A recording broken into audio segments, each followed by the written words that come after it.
In order to love who you are, you cannot hate the experiences that shaped you.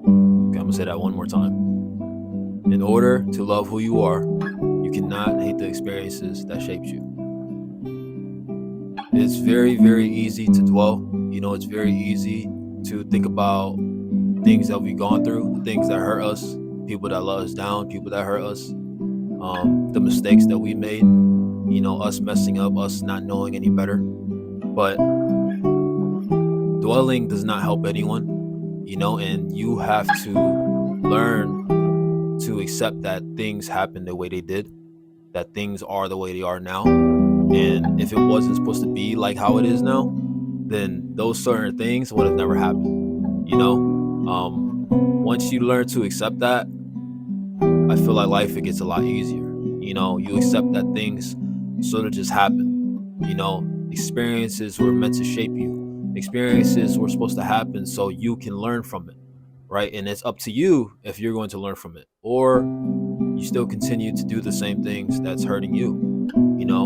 Lessons are very, very important in our life because they teach us what we need to heal from, what we are still currently healing from, and how we could do better with what we learned from those lessons. And lessons come in all shapes, all forms. It comes in people, it comes in different experiences, it comes in pain, it comes in a lot of pain, but that's where you realize, like, that's where the most growth happens, right? It's through hurt, it's through the sadness, through the anger, through the anxiety, through the worry. And then you look back and you realize, like, okay, I see why all this had to happen, right? You see that all this pain was necessary so you could level up, so you could grow from it.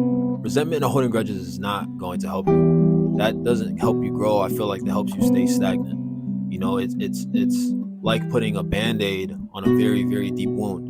That Band-Aid will probably help for like a couple hours, but at the end of the day, it's still a very deep wound that needs to heal. Resentment, to me, is like a slow poison that slowly kills you. It's like a venom that is slowly but definitely gonna fuck you up in the long run. So for me, personally, I never really struggled with resentment. I kind of just let things go. Being the bigger person, being just me, I guess. I never had it in me to resent or to hold grudges because I feel like that's not going to help me grow.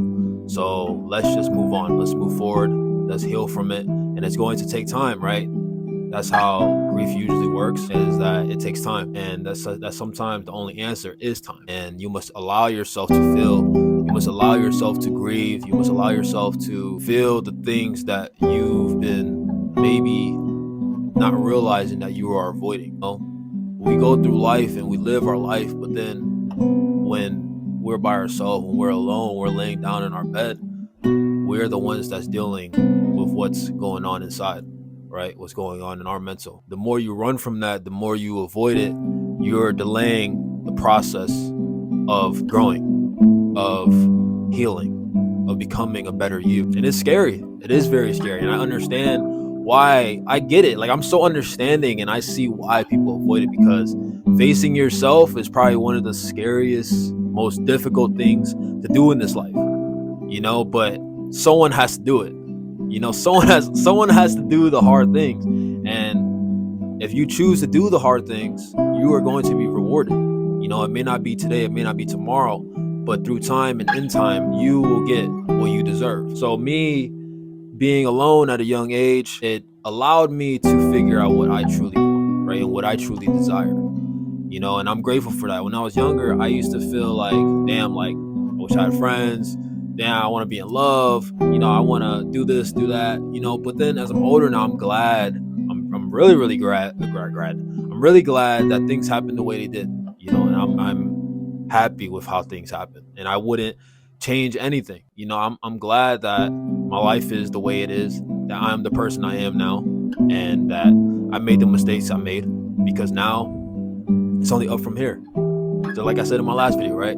It's only up from here, and there's still so much growth that I have to attain. There's still so much lessons that I'm going to go through, and I understand that, and it's okay.